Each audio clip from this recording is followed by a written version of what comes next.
Good morning friends, কেমন আছেন সবাই? আশা করি সবাই ভালো আছেন। আমাদের ওই মোটামুটি দিন চলে যাচ্ছে, ঠান্ডা কমার নাম নিচ্ছে না। রোজ দেখাচ্ছে একটু কমবে কিন্তু কমছে না। সকাল বিকেল সেই 13, 14, 15, এর থেকে আর বেশি হচ্ছেই না, বাড়ছেই না। তো মেয়েকে স্কুলে ছেড়ে দিয়ে এসেছি, এক মেয়ে ঘুমোচ্ছে, তা ভাবলাম একটু বসে রান্নার অল্প একটু জোগাড়। তো এই যে রান্নার জন্য কেটে নিয়েছি গাজর, মানে এমনি নর্মাল আলু, আর এটা হচ্ছে লাল আলু। লাল আলুটা কেটে নিয়েছি। এই যে এটা কি বলুন তো, এটাও লাল আলু, এটা এমনি কেটেছি, এটা এখন কাঁচা কাঁচা খাবো। তাই কে কে লাল আলু কাঁচা ভাবে খেতে পছন্দ করেন? আমরা তো ছোটবেলায় অনেক খেয়েছি, অনেক ভীষণই টেস্ট।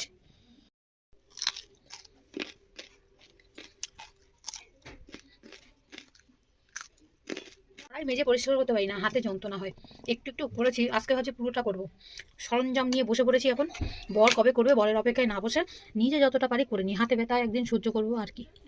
অনেকক্ষণ ধরে ঘষে ঘষে এটুকুনি পরিষ্কার হয়েছে, এর থেকে বেশি পরিষ্কার আর করতে পারলাম না। তো চলো, নাই মামার থেকে কানা মামা অনেক ভালো, পরিষ্কার তো হয়েছে। একটু একটু কি, অনেকই পরিষ্কার, অনেকটাই পরিষ্কার হয়েছে।